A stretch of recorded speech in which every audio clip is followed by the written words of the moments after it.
Darren decides to leave Erinsborough. Neighbours on BBC One at 1:40.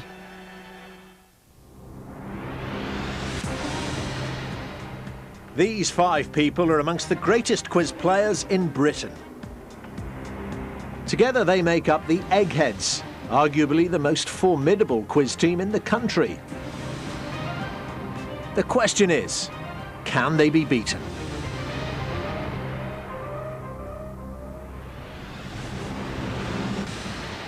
Hello, welcome to Eggheads, the show where a team of 5 quiz challengers pit their wits against arguably the greatest quiz team in Britain. You might recognise them as they've won some of the finest quizzes in the country. Please welcome our dream team. Hi, my name is Judith Keppel and I was the first person in Britain to win £1 million on Who Wants to Be a Millionaire. Hello, I'm Kevin Ashman and I currently hold the record for the highest ever score on Mastermind. Hi, I'm CJ Demouy. I've been a winner on 15 to 1, 100% and beat the nation. Hello, I'm Daphne Fowler. I've been taking part in TV quizzes for a quarter of a century now and I'm on the grand final of 15 to 1 twice. Hello, I'm Chris Hughes, still International Mastermind, and I never got a question wrong on the weakest link. Well, taking on the might of the Eggheads today are the Payper Roses from West Sussex. They all work together in the pay department of the Inland Revenue and have been quizzing as a team at the Inland Revenue Social Club for the last 3 years. Why don't we meet them? Hi, I'm Andrea, I'm 41 and I'm a payroll analyst. Hi, I'm Paul, I'm 29 and also a payroll analyst. Hi, I'm Nikki, I'm 23 and I'm a pensions examiner. Hi, I'm Simon, I'm 31 and I'm a payroll clerk. Hello, I'm Kate, I'm 52 and I'm a payroll clerk. Every day there's £1,000 worth of cash up for grabs for our challengers. However, if they fail to defeat our Eggheads, the prize money rolls over to the next show. So, challengers, the Eggheads have won the last 12 games in a row, so now £13,000 says you can't beat them. And the first step on the road to gaining that £13,000 is by winning our first head-to-head challenge, and I can tell you that's on the subject of science. Who wants to play, Payper Roses? Please, I think it's myself. Yeah, okay, go for it. I think it's going to be myself. OK, Simon, who do you want to play against? Yeah, we're going to go for CJ. Simon against CJ. Now, CJ, a patchy record. Lost your last one. And that means I'm due for a win then, surely. Good, yes. Yes, very good logic there, CJ, and we get to see that CJ logic while he's in the question room, don't we? Simon, CJ, please head there now to ensure there's no conferring. OK then, Simon, CJ knows this, but he's probably forgotten anyway. I'll ask each of you 3 multiple-choice questions on science in turn. Whoever answers the most correctly will be the winner, naturally enough. And Simon, your choice before we start. Would you like to go first or second? I would like to go first. OK then, Simon, best of luck. Your first question on science. Which word is used to describe horses that are golden with a silvery white mane and tail? Is it palomino, Arab or piebald? Right. Well, I'll be honest with you, I've never heard of piebald as a horse, which may be a good or bad thing, I'm not too sure. I'm not too sure if it's palomino, so I think I'm going to go for the obscure one in my mind and go for piebald. OK. Judith? Palomino. Piebald's black and white, kind of gypsy-like horse. Well, Simon, it's the wrong answer, I'm afraid. Bad start for you. It's palomino is the right answer, as we heard from Judith there. So nothing on the board yet, but neither CJ. If he gets this wrong, it'll stay all square. CJ, the substance called royal jelly is produced by which creatures? Royal jelly, is it produced by bees, wasps or ants? It's by bees, I think. Royal jelly is, of course, produced by bees, which means it's 1-0 to you, CJ. Simon, let's see if you can get a point on the board now with this one. In the natural world, what is a prickly pear? Is it a cactus, a fungus or a vine, a prickly pear? Right. I have heard of the name of prickly pear, and I'm pretty sure it wasn't a fungus. So I'm worried that cactus is a bit too obvious with the prickly part. No, I think I'm going to go for cactus. Good man, yes. Don't worry about the obvious. It's the right answer. Yes, the prickly pear is cactus. Well done. So, first point to you then, Simon. Excellent. If CJ gets this wrong, it'll stay 1-1. The science called limnology is the study of which natural geographical features? Limnology. Is it the study of mountains, lakes, or oceans? I don't think it's mountains. I think it's got something to do with water, but I can't remember if I'm not sure if it's lakes or oceans. Oceans must be oceanography. I'll go for lakes. It's the right answer, CJ. Yep. 2-1 to you, which means, Simon, you've got to get this one right to stay in the game, as you well know. What does the letter L represent in the scientific acronym LASER? Is it light, length, or lithium? Right. I think, again, the one that seems to be jumping out is light. I'm just a bit worried about lithium. Laser. I think I am going to plump with what I thought originally, and on my head be it, but I'm going to go for light. OK, going for light. Paper roses, do you think he's right? Oh, I hope so. You hope so. You hope everyone's right. But is this one right? If not, I'm afraid Simon will be eliminated from the contest. The letter L in laser stands for light. Yes, it's the right answer. And if CJ gets this wrong, we go to sudden death. What was the first name, CJ, of the astronomer after whom the Hubble telescope was named? Is it Edwin, Ralph, or Basil? Edwin. Edwin, it's the right answer. CJ, you've won. Simon, you've been beaten by our Egghead. As a result, you won't be able to help your team in the final round, I'm afraid. CJ, Simon, please come back and join your teams. After the first round, the challengers have lost one brain. From the final round, the Eggheads haven't lost any, of course. Our next subject is geography. Who wants to play then, Paper Roses? Anyone but Simon? It's going to be me, Dermot. OK, Paul, who are you going to play against? Anyone you like except CJ? Let's go for Judith. Judith. OK, then, let's have Paul against millionaire winner Judith in the question room to play on geography. OK, then, Paul, let's see if you can do a little bit better than Simon. Would you like to go first or second? I'd like to go second, please, Dermot. Change of tactics there. Paul's elected to go second, so it's your first question on geography, Judith. Addenbrooke's Hospital is a historic institution in which English city? Addenbrooke's Hospital. Is it in Cambridge, Oxford, or Exeter? That's in Cambridge. Cambridge is the right answer, yes. Addenbrooke's Hospital is situated there. So, one down. Paul, Sofia is the capital city of which European country? Is it Hungary, Poland, or Bulgaria? Sofia. Sofia. Well, it's not Hungary, because that's Budapest, and it's not Poland, because that's Warsaw. So by natural elimination, it's got to be Bulgaria. I like it, Paul. I like it even more because it is, of course, the right answer, so that makes it 1-1. OK, Judith, your second question.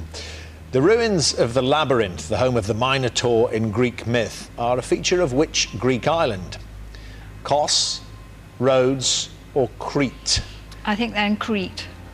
It's the right answer, Judith. 2-1 to you. Back to you, Paul. The Sargasso Sea, thought to be the breeding ground of eels, is a region of which ocean? Is it the Atlantic, the Pacific, or the Indian? I think it's not the Indian Ocean. So that leaves me either the Atlantic or the Pacific. I am going to go for Pacific. The Sargasso Sea is actually a region of the Atlantic. Judith, well, yeah, 2-1 up, this one to win it. The US presidential retreat, Camp David, is located in which US states? Is it Georgia, California, or Maryland? I think it's Maryland. Definitely not California. I think it's Maryland. don't really know, actually. Chris? Yep, Maryland. The answer is Maryland. Correct answer, Maryland. Camp David is there, which means, Paul, unfortunately, because you elected to go second with only one on the board, I don't get to ask you a third question. It's 3-1. You've been beaten by Judith. As a result, you also won't be playing in that final round for the £12,000. Would you both please come back and join your teams here? Well, Payper Roses turning out to be paper tigers at the moment. I'm afraid you've lost 2 brains from the final round, whilst the Eggheads have lost none of theirs. So we move on to our next head-to-head subject. Let's see if you can take out an egghead on this one. It's food and drink. Who wants to play? Andrea, Nikki or Kate? I'll give that a go. It's going to be you, Andrea. And who would you like to play against? Chris, Daphne or Kevin? We'll go for Chris. So, Andrea and Chris, please make your way to the question room. Andrea, would you like to go first or second? I'll go second. Chris, your first question. In Italian cuisine, what are porcini? Are they mushrooms, olives or onions? I have an idea, they're mushrooms. Porcini are mushrooms, yes, is the right answer. Chris with 1 on the board there. Right, Andrea, your first question then. In Japanese cuisine, tamaki and nigiri are examples of what? Rice wine, sushi or noodle? Not my favourite food. I'm drawn towards sushi, but I'm not sure why. I think I'll stick with sushi. OK. Fans of Japanese cuisine amongst the other Payper Roses? Not really, no. Not really, no. They're all very glad, Andrea, that you're there and not one of them. And I'm glad too, because you've given me the right answer. Sushi, tamaki and nigiri are examples of sushi. OK, so that's 1-1. Chris, your second question. What foodstuff provides the basis of the Middle Eastern dish of falafel? Is it chickpea, pine nut or maize? It's not maize, that's New World. I don't think it's pine nuts, because there's not enough for us to be the basis of a staple dish like falafel, so it's chickpeas. Chickpeas is the right answer, Chris. It's 2-1 to you. OK then, Andrea, here's your second question. Which herb traditionally forms the basis of a pesto sauce? Is it coriander, basil or thyme? I don't think it's coriander. Again, I'm drawn to basil. I think I will go with my instincts and say basil. OK. Payper Roses? I think it's basil, but yeah. I'm always proved wrong occasionally. Yeah. Not this time, Paul, it's basil. Instincts proving right yet again, Andrea. There we are, 2-2. Everyone getting everything right in this round, which is good to see. Chris, your third question. Milk, vodka, and which other alcoholic drink are used to make a White Russian cocktail? Milk, vodka, and what? Is it Kahlua, Advocaat, or Drambuie? Now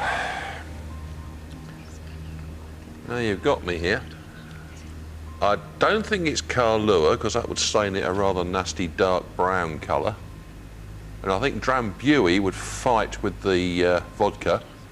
So, a pure guess, Advocaat. Eggheads? I think it's Kahlua, because I worked very briefly in a bar when I was at university, and I think somebody asked for one. Just the once, blew the grant on it. Chris, to get your first one wrong and to give Andrea a real chance of stealing the round, the answer is Kahlua, not Advocaat. Andrea, well, if you get this question right, you've won the head-to-head. Which dish inspired by the cuisine of China was first made popular in August 1896 in New York City? Is it Peking duck, chop suey or chow mein? I don't actually remember being around in 1896. Pity you can't ask Chris. I think I'm going to say chow mein, because that's quite a popular thing. I think it's been around a little while. Yep, chow mein. Is that your answer, Andrea? It is. Eggheads? Chop suey. Chop suey is, I'm sure, is an American version of Chinese food. Yeah, it's the wrong answer, Andrea. I'm afraid it's chop suey. So getting that one wrong, Andrea, means, of course, that you've let Chris off the hook. We go to sudden death. Chris, in Germany, Mittagessen is the name for a meal eaten at which time of day? Same time of day as tiffin. Mittag means literally midday, so it's a midday meal. Lunch. Yeah. Yeah, Mittagessen is the name for a meal eaten at lunchtime is the right answer. So straight back to you then, Andrea, once again to stay in the game. What kind of confectionery, taking its name from a French word for nut, is made of sugar, honey and roasted nuts? The only thing I can think of that's made from nuts is marzipan. Payper Roses? I think she's right. I think it could be nougat. Yeah, it came from Paul. It's the wrong answer, Andrea. I'm afraid it's nougat.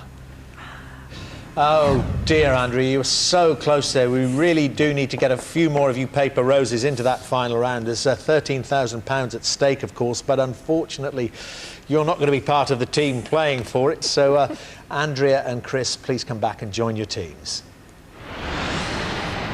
As it stands, the challengers have lost 3 brains from the final round, whilst the Eggheads haven't lost any.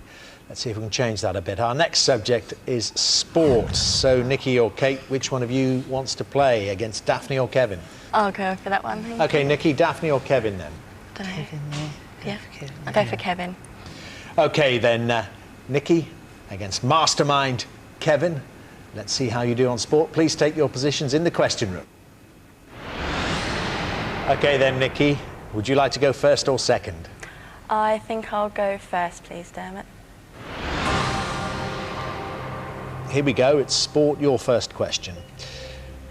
Which footballer missed a penalty against Germany in Euro 96? Was it Stuart Pearce, Gareth Southgate or David Platt? Okay, I know 2 of them, it's just depending on which competition it was. I remember Gareth Southgate lost the most recent one, but I think that was probably Euro 2000. So I think I'm going to go for Stuart Pearce. OK. Payper Roses? I wish you stuck with Southgate. It's Gareth Southgate. Yeah, I think you talked yourself out of it there, Nikki. It's Gareth Southgate missed the penalty in Euro 96. It was Stuart Pearce in the World Cup of 1990. So nothing there for you. Kevin, your first question. In August 2002, which jockey broke Peter Scudamore's record for the most career wins as a national hunt jockey? August 2002, was it Tony McCoy, Charlie Swan or Adrian Maguire? It's Tony McCoy. Kevin, you've given me the right answer, which means you're 1-0 in the lead, I'm afraid, for you, Nikki. So really must try and get this one right. Which country, Nikki, won the most medals at the 2002 Commonwealth Games in Manchester? Was it England, Canada or Australia? I don't think it was England. I think we were a 3rd or something. I know it was between Canada and Australia. And something is drawing me towards Australia. I'm not sure if it's just the size of the relative country. I think I'm going to go for Australia. OK. Willing you on here. You talked yourself out of the last one. The answer is Australia. It's all those swimmers.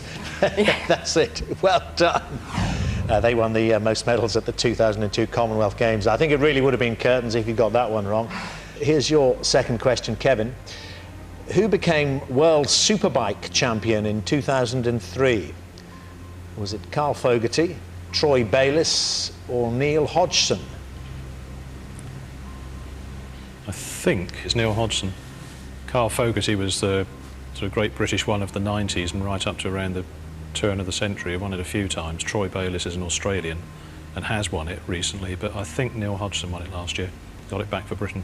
Neil Hodgson, it's the right answer, Kevin, so puts you 2-1 in the lead, which means, as I'm sure you worked out, Nikki, you've got to get this one right to stay in the game. In which American sport was Yogi Berra a famous player and coach? Is it basketball, ice hockey, or baseball? I can't say my American sports is that good. I'm not saying that my English sport is that good either. The only one I'm drawn to, but I think that's just the stereotypical American sport, is baseball. I think I'm just going to take a stab in the dark and go for baseball. Baseball. Paper Roses? I think she's right. Pretty sure it's baseball. I hope she hasn't made a boo-boo with that answer. I'm going to ask about that. Yes, baseball is the right answer, Nikki. You didn't talk yourself out of it again. Well done. You're still in the game. Yogi Berra, I mean, is this where Yogi Bear the cartoon came from? Yes, apparently. Didn't he try and sue them for using his name? I mean, he was the original Yogi Berra, and then they did the cartoon afterwards. And you know, he also came up with a phrase, famous phrase, it ain't over till it's over. Yeah, which very much applies to this game, because Nikki, by the skin of her teeth, is hanging on. But Kevin, to win the round, you've got to answer this question. If you don't, we go to sudden death. In 2003, Christian Olsen became world champion in which athletics event? Is it triple jump, long jump, or high jump in 2003? It's triple jump. I can tell you that is the right answer. Oh dear. 3-2. Good fight, Nikki, but again, not to be, I'm afraid. You won't be playing for that £13,000 either in the final round. Kevin will be in that final round. Will you both please come back and join your teams? So this is what we've been playing towards. It's time for the final round, which as always is general knowledge, but I'm afraid those of you who lost your head-to-heads will not be allowed to take part in this round. So Andrea, Paul, Nikki and Simon from the Paper Roses, would you please leave the studio? OK then, just you left, Kate, and you're playing to win the Paper Roses £13,000. Judith, Kevin, CJ, Daphne and Chris, all the Eggheads, you're playing for something which money can't buy, the Eggheads' reputation. And this time the questions are, as you know, all general knowledge. You are allowed to confer, which I suppose only goes for you, Eggheads. Paper Roses, or Kate, the question is your one brain better than the Eggheads' 5? On this occasion, it just might be. Kate, would you like to go first or second? I'll go first, please, Dermot.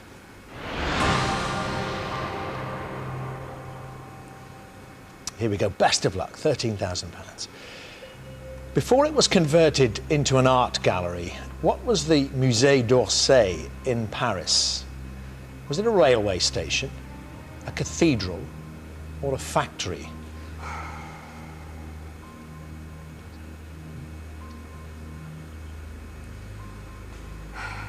It wasn't a cathedral.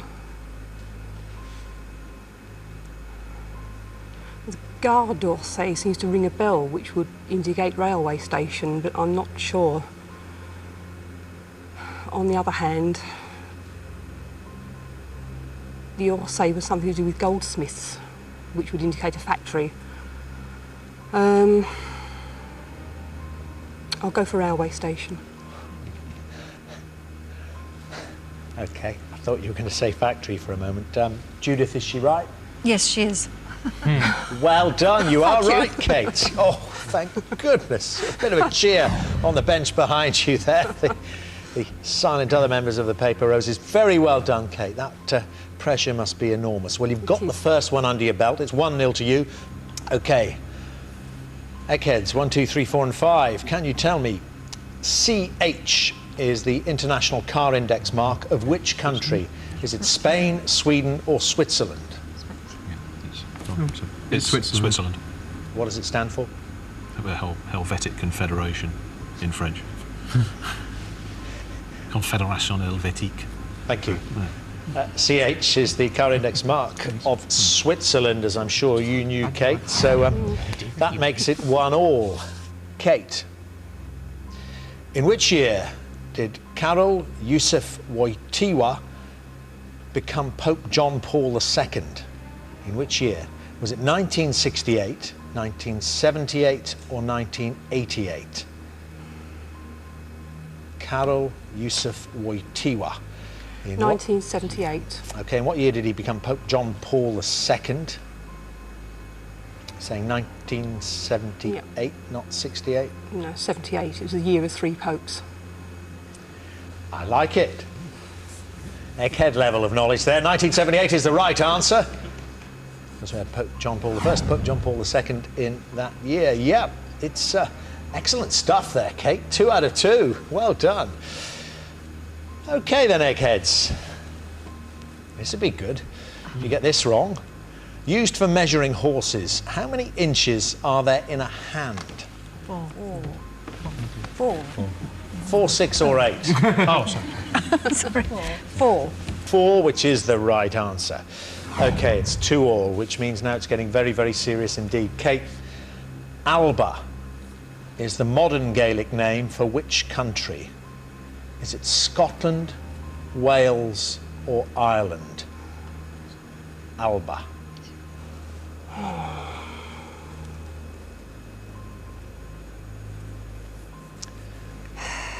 No idea. I think Ireland's still known as Ira, as far as I know. Alba. I'm still being drawn to Ireland, but I can't say with any certainty at all. I've no idea. But Ireland seems to be more sort of advertising the Gaelic than Scotland or Wales.